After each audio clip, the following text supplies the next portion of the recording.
It's interesting how you would say the word faggot. You would not say I know. nigger, which is the N-word. Yeah. Which is a word that white folk used to be able to say. But, you know, by the time we get to 2010, in a conversation where it's contextualized, all of a sudden they can't say it. It's 2011. 2011, see? I'm living a year behind.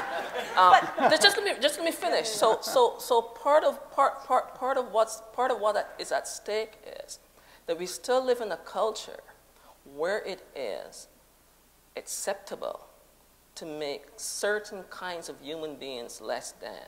And as a black gay man, often, you know, the faggot part of me can be often easily dismissed in certain circles, right?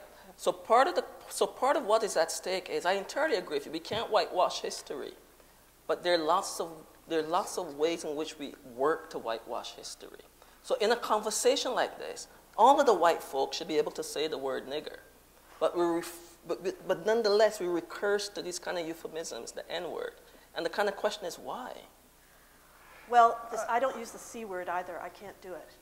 So it's not, you know, we've got our own emotional histories with words. Yeah. Can I just, you know, say something? I mean, first of all, of course, we're not talking, strictly speaking, about a legal prohibition that was imposed here. But I think what it does, though, it's a reminder that when you're talking about kind of racist slurs or insults, that law doesn't deal well with these because they are so context dependent. I gather, Dire Straits was never one of my favorite groups. I'm not really familiar with the music, but I gather it's used ironically, at least as the claim. And you know, when you get into different terms, for example, queer, you know, the kind of reclaiming of words like that, the attempt to kind of neutralize them by taking ownership of them. Well, law doesn't deal well often with these very context-dependent things.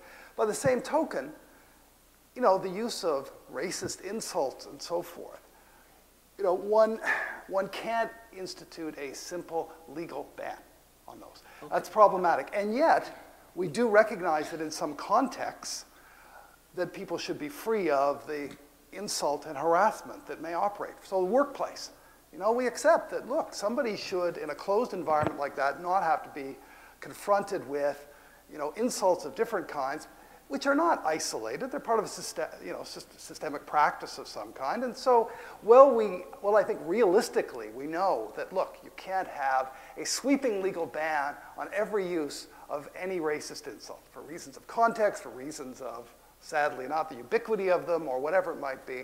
We do know that in some times and places, there is certainly a role for legal regulation. Okay, Susan, let's get you on the Dire Straits scandal. Well, it's actually even more complicated. I think that I have quite a quirky take on this, but Richard's right that the song really is making fun of a guy who's watching a music video and sees a long-haired rock and roller, calls him a faggot, and thinks, oh my God, well, he doesn't even work, he gets money for nothing, chicks for free. So that's the context of the song.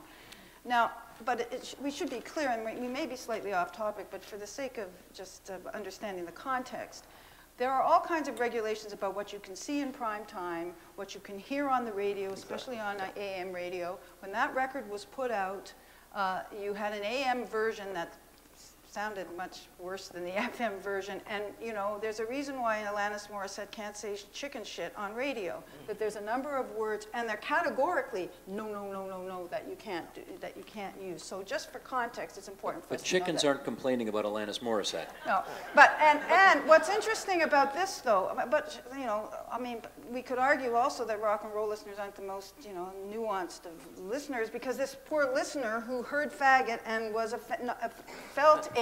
She felt it, which probably also means that there is a homophobe who hears it and is going, right on, Mark Knopfler, you really got it going on. And my feeling is that what we should do, and you may all just think this is just the most bizarre thing, but I think that if you want to play the song, and by the way, Mark Knopfler approved the original version with it out, just for the record. He's not complaining, and because it was a matter of course that bands did that. You had your AM versions, and you never knew when some kid was going to hear it, etc. Is that when the song was played, that the DJ should say, you may have noticed that the word faggot was used in that song. And I just want to make it clear about what the context is. I mean, what are these DJs doing anyway? They might as well be doing something other than just pressing the button. And I don't think that's, I mean, it's a little quirky take, But what you have is speech. You allow the expression of the artist. Use it as a teaching moment. And that was my complaint about, you know, the amendment of Mark Twain, is that it's a failure of teachers who said, I can't teach it, you know.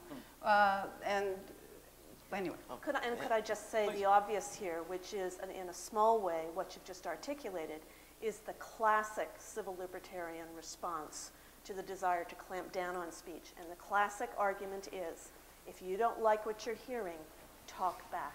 Which does get me back to my primary concern in these discussions so often, which is, I mean, I'm a lawyer. What Dick has said about the law being a really, really crude tool in these circumstances, I think is entirely correct. The law is not really a very good way to approach most, or probably, in my view, all but the most extreme circumstances.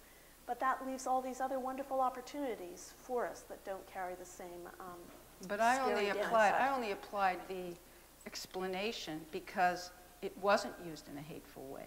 It was used, in fact, as a satire of a homophobe.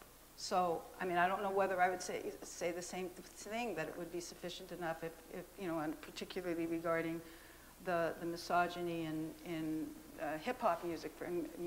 I want to ask Rinaldo about this, because we actually, we did it, you're going to forgive my repeating history here a little bit, Rinaldo, but I've known this guy for about 10, 15 years, and he's been a guest on TVO numerous times, and you know, I thought I knew him, except that when we talked about this on the agenda a few weeks back, you started your answer with, well, as a black gay man, and I thought, what? I mean, I knew he was black, but I didn't know he was gay. So that's the hidden part of me. But it did make me wonder about the fact that when the Dire Straits story came forward, the overwhelming reaction seemed to be, isn't this stupid?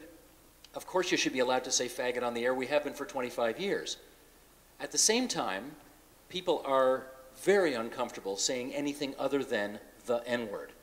What do you infer from that? Well, to me, it's a certain kind of hypocrisy. But I do think, nonetheless, that one of the things that the ruling around the Dire Straits sound demonstrates is a problem with grappling with when there's cultural change. So all of a sudden, you've got an adjudication body that wants to be able to represent cultural change, that wants to be able to say to the larger community, the word faggot is no longer acceptable. And so they read it entirely outside of the context within which it was deployed.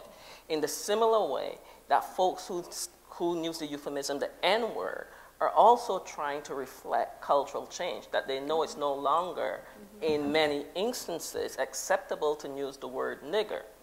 But I think in conversations like this, the inability to use the word tells me that there's even something deeper going on, and that this is about particular kinds of discomfort that we're not capable of talking about very well in North American society. I think that in North American society, we talk a lot around these issues, but we don't actually speak to these issues in very direct, hard fashion. Janet. I'd be interested in knowing what my fellow panelists thought about, in general, the debate in Canada over gay marriage, because I'm going to try to get back to the importance of free exchange of ideas. My take on that whole many years of the political, the legal, and simply citizen discourse and all of that is this, and you may disagree. There were a lot of really gross things said during that debate, although, I mean, hopefully not just in Alberta, where I'm from. I think it was that they were said across the country. Gay people, what do you mean marriage? I mean, marriage is, you know, God ordained or whatever, and they don't deserve it, and they'd be terrible parents, whatever. Just really, really horrible stuff was said. And yet, at the end of all of that, I would say we got the right outcome. Certainly, that's the view that I supported.